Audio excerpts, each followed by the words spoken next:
Hey there, I'm Mark from Spectrum Pulse, and today we have from MGMT Loss of Life. Let's not mince words. Even if on varying levels I mostly like every MGMT album, I find them a profoundly frustrating act to discuss. Some of it's for straightforward reasons. This band rarely seems to play to their own strengths in melodic construction when they can choose to wind into structural detours that are way less compelling than they seem to think they are. Then their stylism can also have them feeling beholden to their collaborators and influences. And yeah, some of this is just idiosyncratic hang-ups that I have, like the persistent, quasi-ironic juxtaposition of upbeat tones with pitch black themes and subject matter, where after the shock value dissipates, the replay value can soon follow. Hell, one of the reasons I liked Little Dark Age so much wasn't just because they got out of their own way, wrote killer melodies, but they also showed more balanced thematic depth that I refuse to allow to be co-opted by edgy dipshits just because their collaborator Ariel Pink was at the US Capitol on January 6th. But you know what? It's been 6 years since that album, and not only has there been a change in label to Mom and Pop and bringing on Oneotrix Point Never on production to assist Patrick Wimberly and Dave Fridman, reportedly there was a change in genre as well, going for more sweeping Britpop alongside their usual smeared over, slightly nightmarish psychedelia. And I'm of a few minds with it, mostly because while I appreciate the thematic growth of this album, it's the sort of growth that seems both designed to irk longtime fans and not always translate more in execution. To put it bluntly,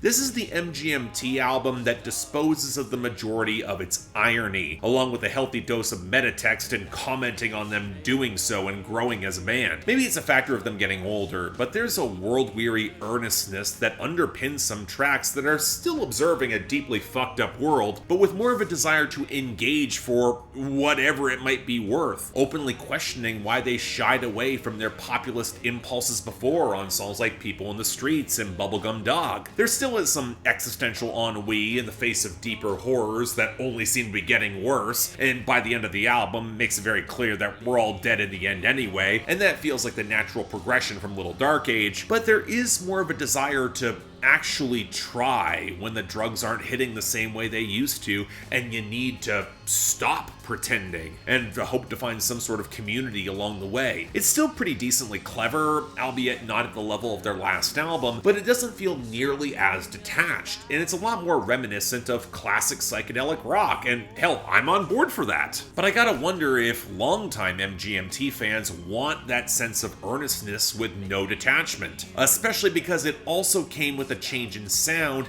that might make some sense even within the genre, but once again doesn't fully play to their strengths. And it's an odd shift for MGMT especially, leaning away from Fridman's blown out psychedelic proclivities for his uncanny skill in spacious, delicately pretty soundscapes, with crystal clear acoustics, gleaming synths, swooning vocals, crisp drum work, probably their most accessibly clean arrangements in years, with the one notable exception being the snarly Bubblegum Dog, where I was almost reminded of a Sparks song, especially in the vocals. And sure, there are those warped flourishes and detours, but they never overpower the compositions that call to mind most vintage soft rock. Crystallize and Dances in Babylon, a duet with Christine and the Queens that seems ready to be a festival showstopper.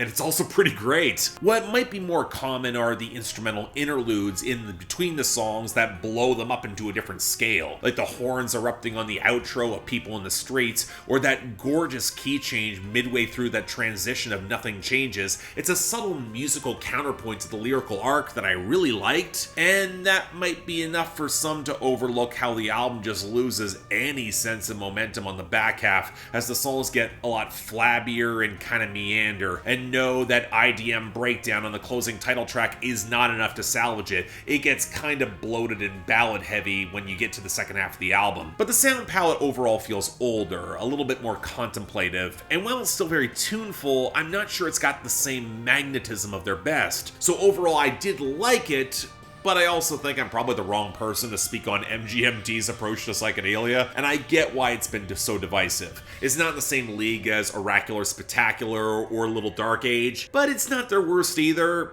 I do think it's good, it's worth a shot, check it out. So yeah, thanks a lot for watching. If you want to see more, please be sure to like, share, drop comments, and subscribe. I know I've had a bit of a testy relationship with MGMT's fan base, so what are your thoughts on this? Again, I know it's divisive. I'm curious where the longtime diehards fall on it.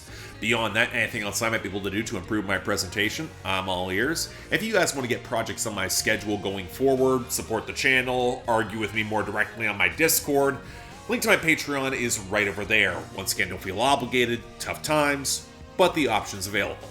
Till then, I'm Mark, you're watching Spectrum Pulse, and I'll see you next time.